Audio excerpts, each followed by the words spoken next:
નમસ્કાર, આપ જોઈ રહ્યા છો ARV ન્યૂઝ. હું છું આસ્થા બુલેટિન સાથે. ખેડા જિલ્લામાં ઘાતક ચાંદીપુરા વાયરસના શંકાસ્પદ કેસો સામે આવતા જ આરોગ્ય વિભાગમાં મોટો ખળબળાટ મચી ગયો છે. જિલ્લાના કઠલાલ તાલુકાના મિર્ઝાપુર, શિરાની, મુવાડી અને કપડવંજ તાલુકાના સાલોડ ગામમાં વાયરસના શંકાસ્પદ લક્ષણો ધરાવતા બાળ દર્દીઓ મળી આવ્યા છે. આ બંને માસૂમ બાળકોની સ્થિતિને ગંભીરતાથી લઈને તંત્ર દ્વારા તેઓના તાત્કાલિક વધુ અને સઘન સારવાર અર્થે ગાંધીનગર સિવિલ હોસ્પિટલમાં ખસેડવામાં આવ્યા છે. જિલ્લામાં એક સાથે આ શંકાસ્પદ કેસોની એન્ટ્રી થતાં જ સમગ્ર આરોગ્ય વિભાગની એક્શન મોડમાં આવી ગયું છે અને પ્રભાવિત ગામોમાં સંક્રમણને અટકાવવા માટે વહેલી સવારથી જ દવાનો છંટકાવ તેમજ હેલ્થ સર્વેની કામગીરી યુદ્ધના ધોરણે હાથ ધરી દેવામાં આવી છે. હું ડોક્ટર વાય પઠાણ, રોગચાળા અધિકારી, નડિયાદ. સાહેબ, અત્યારે જે રીતની કામગીરી ચાલી રહી છે, શું બહાર આવ્યું છે, કેમ આ કામગીરી કરી? જનરલી જ્યારે બી વરસાદની સિઝન આવે છે ત્યારે સેન્ડ ફ્લાય જે કાચા અને મકાનોની તિરાડોમાં રહેતી હોય છે એના કરડવાથી એક વાયરસનો ફેલાવો થાય છે, જેને ચાંદીપુરા વાયરસ કહે છે, જે મોસ્ટલી નાના છોકરાઓમાં, કારણ કે એમની ઇમ્યુનિટી ઓછી હોય એટલે એમને કરડવાથી એમનામાં એ વાયરસ જાય છે અને એને ચાંદીપુરા ડિસીઝનો ના લક્ષણો, દાખલા ફીવર અને સાથે ખેંચાવા એવા લક્ષણો ઉત્પન્ન થાય છે. અહીં આગળ જે બાળક છે તેને કેવા લક્ષણો જોવા મળ્યા અને અત્યારે બાળકની હાલત શું છે, ક્યાં આગળ છે?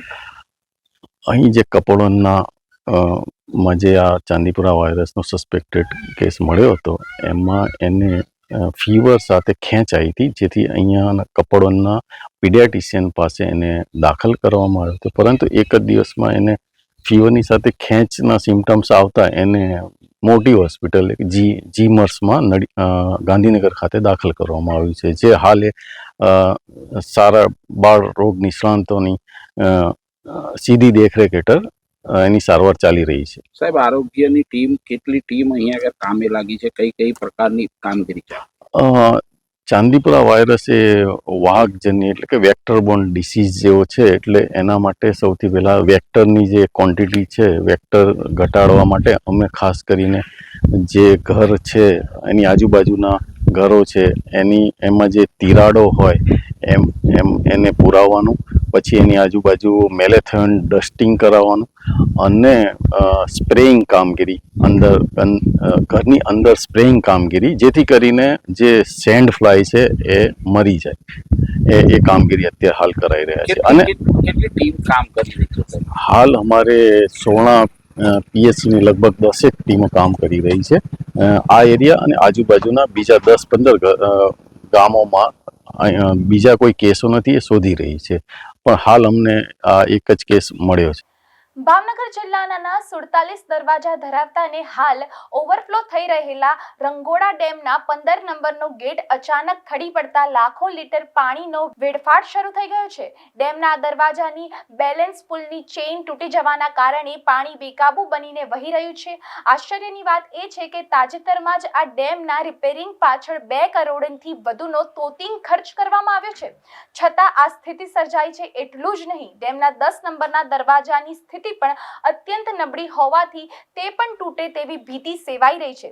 ઘટનાની જાણ થતાં જ સિંચાઈ વિભાગના ઉચ્ચ અધિકારીઓનો કાફલો ઘટના સ્થળે દોડી ગયો છે અને દરવાજાના મરમ્મતની કામગીરી હાથ ધરવામાં આવી છે. વડોદરાના સિદ્ધનાથ તળાવ પાસે આવેલી લિટલ ફ્લાવર સ્કૂલમાં એક વિદ્યાર્થીને શિક્ષકને હેપી બર્થડે કહેવું ભારે પડી ગયું છે. સ્કૂલના શિક્ષક જયેશ પરમારનો જન્મદિવસ ન હોવા છતાં વિદ્યાર્થીઓએ તેમને જન્મદિવસની શુભેચ્છા પાઠવતા તેઓ ઉશ્કેરાઈ ગયા હતા અને એક વિદ્યાર્થીને ક્લાસરૂમની બહાર લઈ જઈ નિર્દયતાથી લાફા ઝીંકી દીધા હતા. આ મારપીટના કારણે વિદ્યાર્થીના કાનમાં પડદામાં અસહ્ય દુખાવો ઉપડતા તેને તાત્કાલિક સારવાર માટે હોસ્પિટલ ખસેડવામાં આવ્યો હતો. ઘટનાની જાણ થતાં જ વિદ્યાર્થીના માતા પિતા સહિતના વાલીઓ સ્કૂલે દોડી આવ્યા હતા અને ભારે હોબાળો મચાવ્યો હતો. આખરે આ સમગ્ર મામલે નવાપુર પોલીસ સ્ટેશન પહોંચતા જ જ્યાં બંને પક્ષો વચ્ચે પરસ્પર સમાધાન થયું હતું. સ્કૂલ છે તો મારા છોકરા સ્કૂલમાં જતા હતા સવારે 12 વાગતા, તો રિસર્ચ પડી તો છોકરા એવું પૂછ્યું સરને, તો સર કહે છે કે તમારો બર્થડે છે, તો સરે એવું પૂછ્યું હા કે છે, તો મારા છોકરા એવું કીધું happy birthday sir. Happy birthday હવે છોકરા બહાર લઈ જઈને બે બોજી પાછળ એક બોજી પાછળ લાફો માર્યો ને બે કાનપટ્ટીઓ પાછળ લાફો માર્યો. અમે ઘડી રાવપુરા પોલીસ સ્ટેશન આવ્યા છે. અમારા છોકરાને દવા દારૂના પૈસા આલે નીને જે થતું એ કરી આલે ને સેપ્શન કલાકે સ્કૂલમાં 12 કલાકે એને પૂનમબેન સરીશભાઈ ચુનારા. સુરતમાં આવેલા વિનાશક પૂર બાદની સ્થિતિ અંગે નાયબ મુખ્યમંત્રી હર્ષ સંઘવીએ એક ઉચ્ચ સ્તરીય સમીક્ષા બેઠક યોજી હતી, જેમાં છેલ્લા 3 દિવસથી એસએમસી અને વહીવટી તંત્ર દ્વારા કરેલાયેલી સર્વે કામગીરીની ઝીણવટભરી સમીક્ષા કરવામાં આવી હતી. બેઠક બાદ નાયબ મુખ્યમંત્રીએ દાવો કર્યો હતો કે અસરગ્રસ્ત રહેણાંક, વેપારી અને ઔદ્યોગિક વિસ્તારમાં નુકસાનનું મૂલ્યાંકન ચાલુ છે અને તમામ પરિવારો સુધી ઘરવખરી સહાય પહોંચાડવામાં આવશે. અત્યાર સુધીમાં 3300 લોકોને કેશ ડોલ્સ અને કીટ વિતરણ કરી દેવામાં આવી છે. પૂર માટે જવાબદાર ભારે વરસાદ અને ખાડી પૂર અંગે નિષ્ણાત ટીમ દ્વારા અલગથી સમીક્ષા કરવામાં આવી રહી છે, જેની વિગતવાર માહિતી ટૂંક સમયમાં કલેક્ટર દ્વારા જાહેર કરાશે. ઉચ્ચ અધિકારીઓને વિસ્તારવાર જવાબદારી સોંપીને હર્ષ સંઘવીએ નાગરિકોને ખાતરી આપી છે કે કોઈ પણ પરિવાર સહાયથી વંચિત નહીં રહે. આજે સુરત શહેરમાં તારીખ 7 જુલાઈએ જે ભારે વરસાદના કારણે સુરત શહેરના મોટા ભાગના વિસ્તારોના નાગરિકોએ જે હાલાકી ભોગવવી પડી હતી અને અનેક સોસાયટીઓ હોય, રેસિડેન્શિયલ એરિયા હોય, કોમર્શિયલ એરિયા હોય કે ઇન્ડસ્ટ્રીયલ, આ તમામ વિસ્તારોમાં ભારે વરસાદના કારણે અનેક લોકોએ જે નુકસાની ભોગવવી પડી છે તેની સર્વેની કામગીરી જે છેલ્લા 3 દિવસથી રાત દિવસ સુરત શહેર મહાનગરપાલિકા અને વહીવટી તંત્ર દ્વારા જે કરવામાં આવ્યું તેની એક રિવ્યુ બેઠક રાખવામાં આવી હતી અને આવનારા દિવસોમાં આ સૌ નાગરિકો જોડે ખભે ખભા મિલાવીને એમની નુકસાનીમાં રાજ્ય સરકાર અને મહાનગરપાલિકા કયા પ્રકારે સાથે ઉભા રહી શકે તે માટે ટોટલ નુકસાન, ટોટલ રેસિડેન્શિયલ એરિયામાં કેટલું નુકસાન થયું હશે, કોમર્શિયલમાં અને ઇન્ડસ્ટ્રીયલમાં તેનું રિવ્યુ રાખવામાં આવ્યું હતું અને સાથે સાથે સ્વચ્છતા, સ્વાસ્થ્ય, આ બધી જ કામગીરીની બી રિવ્યુ બેઠક આજે રાખવામાં આવી હતી અને કેસ્ટ્રોલ અને ઘરવખરી માટે બી જે કામગીરી ચાલે છે એ કાલ સાંજ સુધી કઈ રીતે હજી વધુ ટીમો બનાવીને લોકોને મદદગાર થઈ શકાય તે માટેની વ્યવસ્થાનું પ્લાનિંગ કરવામાં આવ્યું છે. અત્યાર સુધી આપણે દર વર્ષની સમસ્યા છે. ગયા વર્ષે કમિટીની જાહેરાત થઈ હતી, એક પણ બેઠક થઈ નહીં, પરિણામે આજે આપણા બધાની સામે છે. એ બાબતે એ દિશામાં કઈ ગંભીરતાથી આગળ કામ થશે. જે ગંભીર વિષય છે અને આ વખતનું જે પાણી ભરાયું છે એ પાણી ભરાવાનું કારણ એ 4 કલાકની અંદર કેટલા ઇંચ વરસાદ પડ્યો છે, સાથે ઉપરવાસથી ખાડીપુરના માધ્યમથી કેટલું પાણી આવ્યું છે તેના માટે બી ટીમ આવી છે અને એનું એક રિવ્યુ ચાલે છે. કાલ સાંજ કાં તો પરમ દિવસ સુધી એકવાર ડિટેલ રિપોર્ટના પછી હું તમને એની બી માહિતી આપીશ. અત્યાર સુધી કેટલા લોકોને કેશ ડોલ આપવામાં આવી છે? કેશ ડોલ અત્યાર સુધી 3300 જેટલા લોકોને આપવામાં આવી છે. આજે સવારથી આ કામગીરી ચાલુ જ છે. આજે સાંજે કલેક્ટર શ્રી તમને એક્ઝેક્ટ આંકડો આપશે, પરંતુ શહેરમાં કોઈ બી સોસાયટી જ્યાં પાણી ભરાયા હોય એ બધી જ સોસાયટીઓમાં બધા જ પરિવારજનો સુધી આ કેશ ડોલને ઘરવખરી પહોંચાડવામાં આવશે. થઈ શકે છે કે કોઈક જગ્યા પર જ્યાં સર્વે પહેલા થયું હોય ત્યાં પહેલા પહોંચ્યું હોય, પરંતુ કોઈએ બી આમાં ચિંતા કરવાની જરૂર નથી. કદાચ કોઈક સોસાયટી તક પહોંચતા આજ સાંજ બી થઈ જાય, કાલ સવાર બી થઈ જાય, પરંતુ તમામ એરિયાના નોડલ ઓફિસરો નક્કી કરવામાં આવ્યા છે, ઉચ્ચ અધિકારીઓ એનો રિવ્યુ લઈ રહ્યા છે અને 9800 નું તો જે આવ્યું છે સર્વે કાલ સાંજ સુધી એ તો આપવાના જ છે, પણ એ 15000 થાય, 20000 થાય, 12000 થાય, કોઈ બી વ્યક્તિએ ચિંતા કરવાની જરૂર નથી. પોતપોતાના વિસ્તારના જે નોડલ ઓફિસરના જે યાદી છે એ યાદી આજે તમને લોકોને બી આપવામાં આવશે, જેથી તમને બી ક્યાંયથી માહિતી આવે તો આપ બી એ લોકોને આપી શકો, જેથી એ લોકોને મદદગાર થઈ શકાય. પણ તમામ લોકોને ઘરવખરી અને કેશ ડોલ આપવામાં આવશે.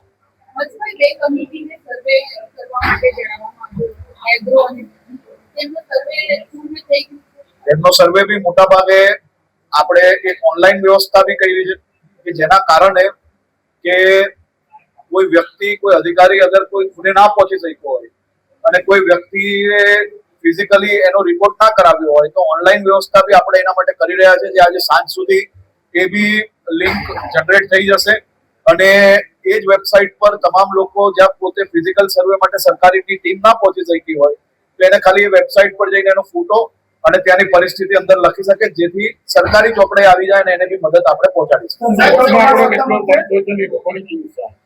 એ લોકોને બી સંપૂર્ણ હમણાં જે આખો કલેક્ટર શ્રી દ્વારા એનું સંકલન ચાલી રહ્યું છે અને આજે 4 વાગ્યા સુધી ફાઇનલ આંકડો જે કઈ લોકો કોઈક વીજળી પડવાના કારણે કોઈક પોતાનું વ્હીકલ લઈને પાણીમાં જતા હોય ને પાણીના પ્રવાહની અંદર કોઈ ફસાયું હોય ને મૃત્યુ પામ્યા હોય એ તમામ લોકોનું એક આંકડો એ આજે સાંજે 4 વાગે કલેક્ટર શ્રી દ્વારા સંપૂર્ણ માહિતી આપવામાં આવશે. કોઈ બી ઉદ્યોગ કોઈ બી વેપાર કોઈ બી પ્રકારનું નુકસાન ઔદ્યોગિક તમામ સર્વે માટે આ વેબસાઇટની અંદર પોતપોતાની દુકાન હોય પોતપોતાનો નાની વ્યવસ્થાઓ હોય કે મોટી કંપનીઓ હોય કે નાના ખાતા ચલાવતા હોય આ તમામ લોકોને પોતાના વ્યવસાયના ટર્નઓવર પ્રમાણે જીએસટી ના ટર્નઓવર પ્રમાણે અને પોતાને જે નુકસાન થયેલું હોય એ તમામની ડિટેલ આ વેબસાઇટની અંદર પોતે નાખી શકે છે અને તમામ લોકોને સરકાર આ રાજ્ય સરકાર આદરણીય મુખ્યમંત્રી શ્રી ભૂપેન્દ્રભાઈ પટેલના માર્ગદર્શનમાં સંપૂર્ણ રીતે તમામ લોકોના નુકસાનમાં સાથે ઉભા રહેવા માટે છેલ્લા 3 દિવસથી આ બધી જ કામગીરી ચાલુ છે. મોટા મોટી આજે સાંજ સુધી સંપૂર્ણ આંકડાઓ તૈયાર થઈ ગયા પછી આની બી જાહેરાત કરી લેવામાં આવશે. સુરત સહિત સમગ્ર દક્ષિણ ગુજરાત અને મહારાષ્ટ્રમાં પડેલા ભારે વરસાદના કારણે બજારમાં શાકભાજીના ભાવ આસમાને પહોંચ્યા છે. ખેતરોમાં પાણી ભરાઈ જવાથી ટામેટા, કોબીજ, ફલાવર, રીંગણ અને આદુ જેવા રોકડિયા પાકોને મોટું નુકસાન થયું છે તો બીજી તરફ રસ્તાઓ પર જળબંબોળની સ્થિતિના લીધે છેલ્લા 2-3 દિવસથી ટ્રાન્સપોર્ટેશન ખોરવાતા માર્કેટમાં શાકભાજીની આવક તળિયે બેસી ગઈ છે. વરસાદી માહોલ વચ્ચે શાકભાજીના તોતિંગ ભાવ વધારાએ સામાન્ય ગૃહિણીઓ, મધ્યમ વર્ગ અને ગરીબ પરિવારોના ઘરનું બજેટ સંપૂર્ણપણે વેરવિખેર કરી નાખ્યું છે.